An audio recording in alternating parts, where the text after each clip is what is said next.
Hey, little girl. What you got there? Oh, I'm reading One Flew Over the Cuckoo's Nest for an English project tomorrow. Oh, that's really cool. I love that book. That book came out when my grandson was born. I think it was my grandson. Yeah, my grandson. He's really cool. You'd like him. But anyway, that's a really odd book, you know. Okay. Yeah. You know, when it first came out, it led many little kids to think in different ways. It was very revolutionary, and lots of people started to do protests and stuff back in the 60s when it was made. Did you know that? No, not at all. You didn't know that? Oh, well now you know. And I did something myself too. After I read that book, the next day I was out there with them, protesting with them whippersnappers. I went to that medical department and at my college, and I knocked down that door and I was like, hey, you guys should stop doing what you're doing. I don't like you hitting ice picks into people's brains and doing all that stuff. It's just not nice. You gotta let people live, And then, wouldn't you do that?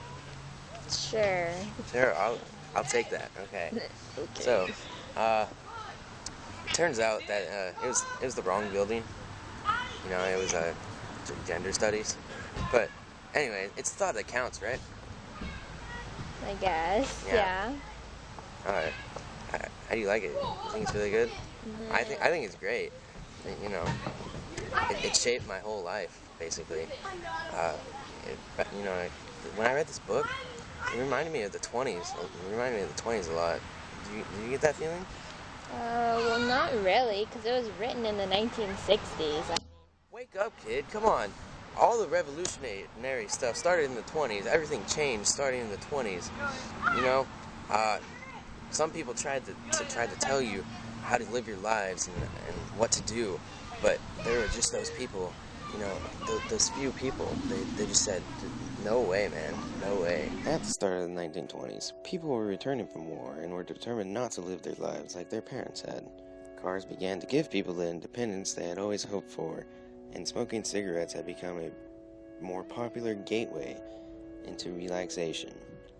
Women began to drink alcohol in public with other men for the first time, and a much more liberal film industry had allowed people to start to think for themselves. However, in 1920, when the 19th Amendment was created, all this changed. Prohibition had now been in play. Okay, but how does the book even relate to the 1920s? Well, I don't know if you young ones know anything about anything, but there was a time when the government banned alcohol to all people. Well, I mean, I do take history, so... Yeah, it was wild. Like, the 1920s, that was the year that alcohol was a guilty pleasure. Yeah, but, I mean... Prohibition. It was called Prohibition. I remember it so well. Prohibition. Prohibition started... It was that... I remember it so well. It was that cold winter night.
Once all the liquor in the U.S. was banned by the 19th Amendment to the Constitution, it was only to be found in speakeasies. It was now illegal. Anyone who was anyone loved to drink alcohol, and I frequently went to these speakeasies.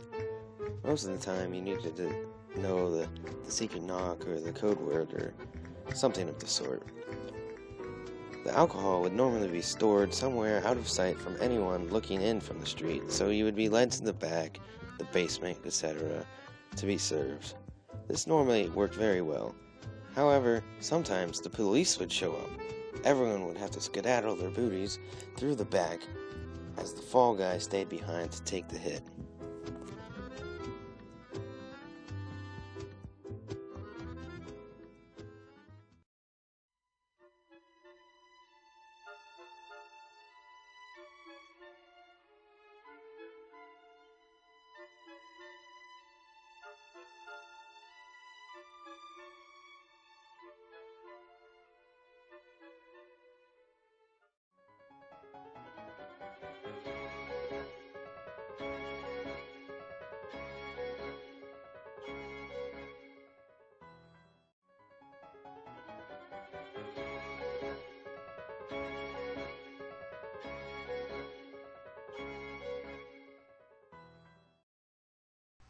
Oh yeah, I see the connection now.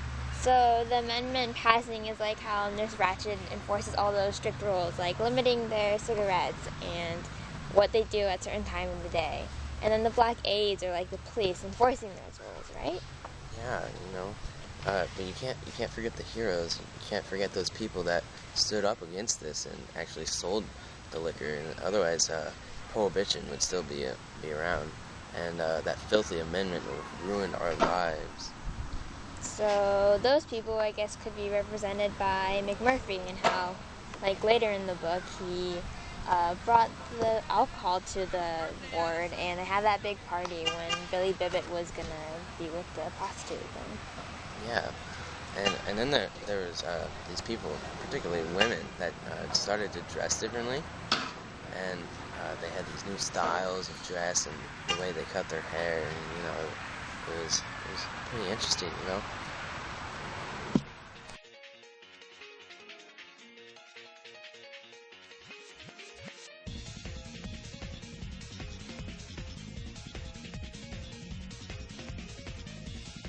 I remember one day when there were two women just sitting on a bench. The two of them were both reading newspapers, dressed appropriately and conforming to society's unwritten rules. Then, another girl had started to walk by in her pants and a jacket. I had thought this clothing was a little odd, but I didn't think too much of it. I kept doing what I was doing, and then 30 minutes had passed. The same girl had came walking back, but she had short hair. Her short hair and pants were so different from everybody else I had ever seen. But, it was a good kind of different. Along with the women at the bench, there was only one word that came into our minds. She was so scandalous.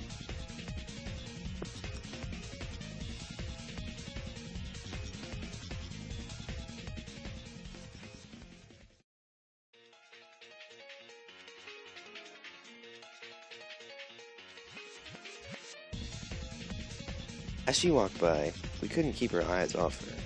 She walked up to the two women and started having a conversation with them. Just like McMurphy had done, this woman had broken one of the many unwritten laws of society.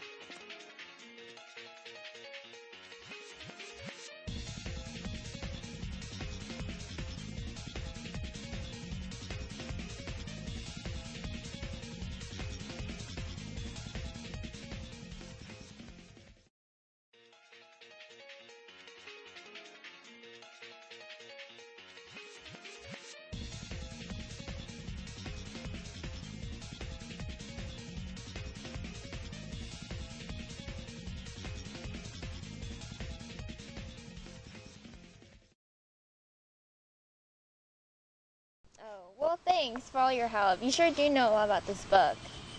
Oh, of course I do. I mean, how would I not? Do you see these eyes? Do you see these eyes right here? Whose eyes do you think they are? They're the father of Ken Kesey's.